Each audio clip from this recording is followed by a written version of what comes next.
আমার নাম জুলহাস। বাবা মৃত আশরাফ আলী। গ্রাম গ্রাম গাজীপুর, ওয়ার্ড ৮ নং ওয়ার্ড। কি ঘটনা ঘটছে বলেন?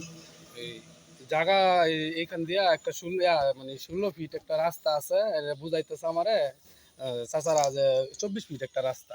এই রাস্তাটা রাস্তাটা যাবে কোথায়? যাবো এই এনে একটা মিল, এই যে একটা সুমিল আছে, এই সুমিলটা এখানে গাড়বি। এটা একটা রাস্তা বুঝায়, এই রাস্তার মাঝখানে সুমিলটা গাড়বে। এটা কি সরকারি রাস্তা? হ্যাঁ, এটা সরকারি একটা আলট।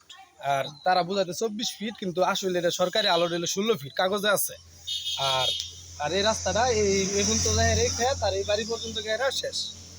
পরে এই রাস্তাটা বিগত তারা ধাক্কায় নিবার লিয়া আমার এখান থেকে আরো 6 ফিট তারা আমার বুঝায়, এখন তো ধাক্কায় না পারার কারণে তারা আমার হুমকি দামকি যা কিছু করা তারা আমার লোক তা এখানে করতেছে। আপনার জায়গা কতটুকু? আমার এখানে জায়গা হইলো 2 গুন্ডা, আবার 3 চাচা তাগরও 2 গুন্ডা হয়ে যায়।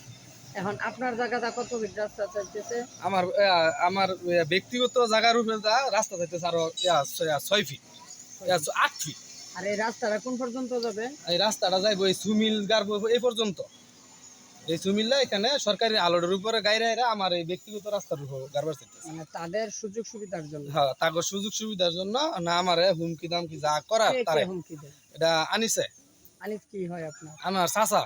আর আমার বাবা মারা যাওয়ার পরে এই আমার লগে এই জায়গা লইয়া জায়গাটা আপনার এইভাবে বন্ধক করা ছিল।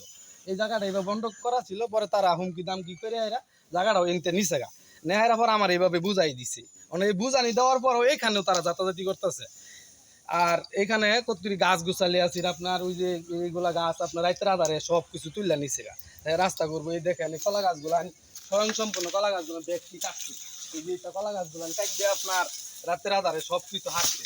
এই দেখেন কলা গাছগুলো কাটছে, এই তো বড় বড় গাছগুলো সব কাটছে। এই দেখেন এইগুলা কাট দেয়া হ্যাঁ রাস্তা পরিষ্কার করতে আছে, আমরা রাস্তা দিই না দিয়ে।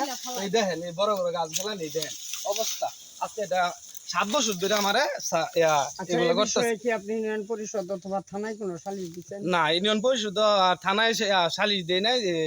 সাধারণ আর আমার জেডা তার আব্বুর বড় ভাই, ওনাকে আমি বলছিলাম ও না তারা তিনজনে মিল্লা হাইরা তাকে সুযোগ সুবিধার জন্য তারা আমাকে যে কোনো হুমকি দামকি বিচার সালিশ করলে আমার হুমকি দামকি দেয়। আমার তারা বুঝাইবো আমি নাওরিস এগুলা উল্টাপাল্টা কথা বলার পরে এখন আমি নিরাপত্তাহীন ভাবে, মানে নিরাপত্তাটা আমার এখন নাই। বাবার সম্পদ আপনি পান নাই? না, আমি আব্বার সম্পদ পাওয়ার মধ্যে আপনার যে আমি যতটুকু আমার দাদার হানি আমি যতটুকু পাওয়ার আমি ততটুকু পাই নাই। আর দাদির আমি যতটুকু পাওয়ার মানে এর চেয়ে বেশি পাইছি, কারণ তাগর অরিসি দেওয়ার পরে তারা রেস্টি করে নিছে। এইগুলা জায়গা আমার উপরে দাপায় দিছে।